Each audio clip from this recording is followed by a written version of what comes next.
Channel CTET with Simran ma'am. आज के इस वीडियो में हम देखेंगे CTET EVS means environmental studies का एक बहुत ही इंपॉर्टेंट टॉपिक पक्षियों का घोंसला, बर्ड्स नेस्ट। अगर इस टॉपिक पे पूछे गए क्वेश्चंस की बात करें तो सीटेट सितंबर 2016, सितंबर 2015 और फरवरी 2014 में इससे क्वेश्चंस पूछे गए हैं। तो चलिए बिना टाइम वेस्ट किए हुए इस इंपॉर्टेंट टॉपिक को हम स्टार्ट करते हैं। और एज यूजुअल जो मेरे नोट्स हैं वो हिंदी और इंग्लिश मीडियम दोनों में है, ताकि हिंदी मीडियम वालों को और इंग्लिश मीडियम वालों को दोनों में से किसी को कोई प्रॉब्लम ना हो। तो चलिए देखते हैं। पहला पॉइंट है आपका, कलचिड़ी इंडियन रॉबिन ने सड़क के किनारे पत्थरों के बीच खाली जगह में अंडे दिए हैं। उसका घोंसला घास से बना है, उसके ऊपर पौधों की नाजुक टहनी, जड़ें, ऊन, बाल, रुई सब बिछा है।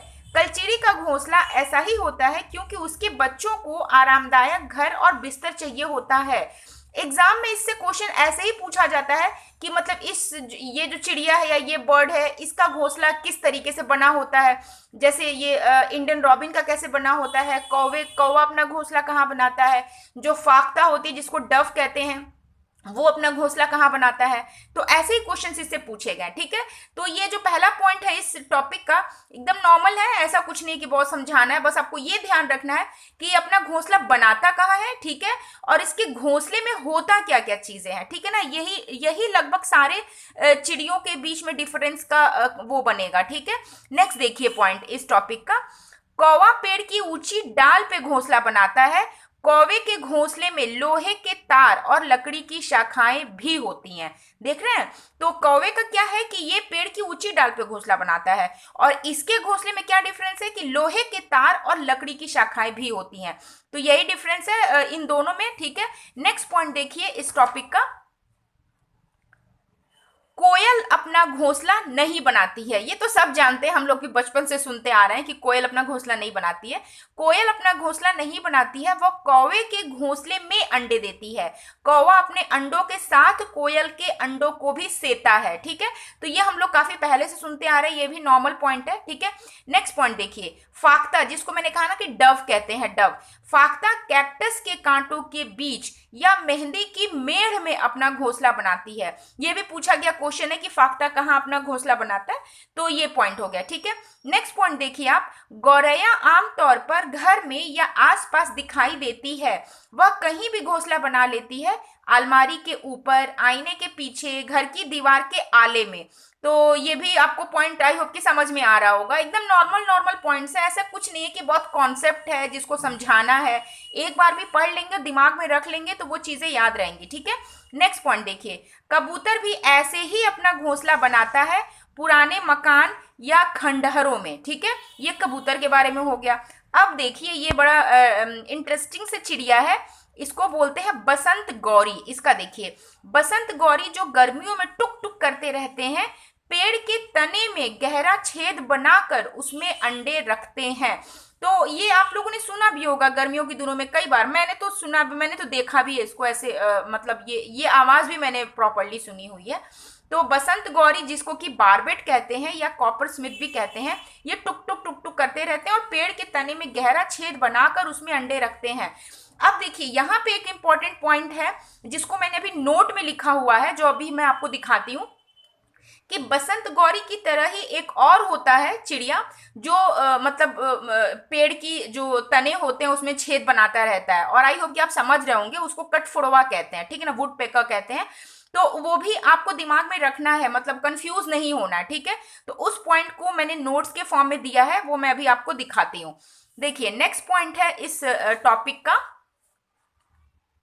देखिए नोट्स में करके लिखा है मैंने कि कठफोड़वा पेड़ के तने में छेद बनाकर, अब ये छेद बना के करता क्या, ध्यान से देखिएगा, उसमें छिपे कीड़े खाते हैं और टुक टुक की आवाज करते हैं। ठीक है, तो ये भी तने में छेद बनाता है, लेकिन वो उसमें छिपे हुए कीड़े खाता है। तो ये दोनों पॉइंट लगभग सिमिलर थे, इसलिए मैंने एक जगह लिख दिया ताकि आपको कंफ्यूजन ना हो कि बसंत गौरी का क्या है और कठफोड़वा का क्या है। ठीक है, नेक्स्ट पॉइंट देखिए, दर्जन चिड़िया। तो दर्जन चिड़िया का तो आपको पता ही, इसको टेलर बर्ड कहते हैं। तो दर्जन चिड़िया का तो जैसा नाम वैसा काम, यानी कि दर्जी का मतलब सिलाई वाला काम। तो वह अपनी नुकीली चोंच से पत्तों को सी लेती है और उसके बीच में बनी थैली को अंडे देने के लिए तैयार करती है। यही है उसका घोंसला। ठीक है, तो दर्जन चिड़िया का भी सिंपल है कि मतलब अपने चोंच से, सोचिए बड़ा इंटरेस्टिंग सा चीज है। ये मैं देखना चाहूंगी कि अपने चोंच से वो पत्तों को सीती कैसे है। मतलब इनफैक्ट बहुत इंटरेस्टिंग है ये पॉइंट। नेक्स्ट देखिए, शक्करखोरा किसी छोटे पेड़ या झाड़ी की डाली पर अपना लटकता घोंसला बनाते हैं। इनके घोंसलों में बाल, बारीक घास, पतली टहनियां, सूखे पत्ते, रुई, पेड़ की छाल के टुकड़े और कपड़ों के चीथड़े होते हैं। यहाँ तक कि मकड़ी के जाले भी होते हैं।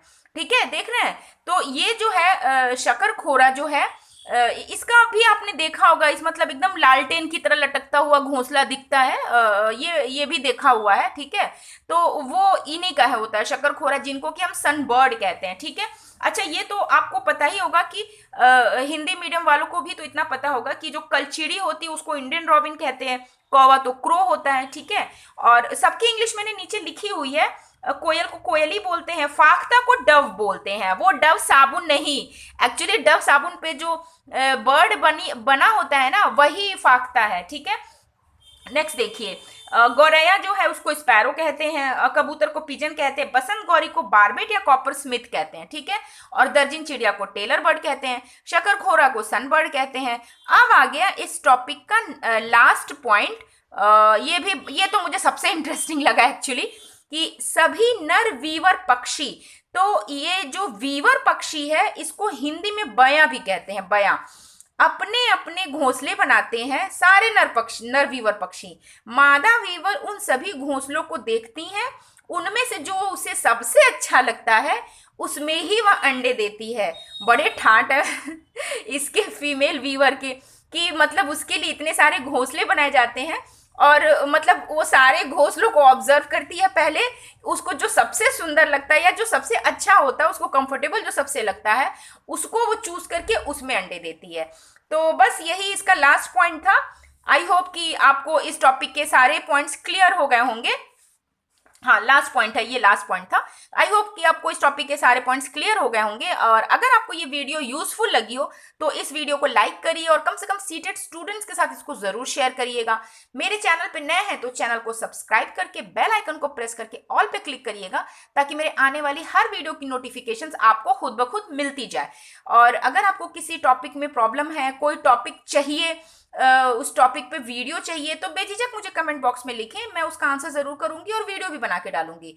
और आप चाहें तो मुझे इंस्टाग्राम पे भी ज्वाइन कर सकते हैं, उसका लिंक जो है वो मेरे वीडियो के डिस्क्रिप्शन बॉक्स में है और चैनल के अबाउट सेक्शन में भी है। तो चलिए फिर मिलते हैं नेक्स्ट वीडियो में, तब तक के लिए बाय बाय।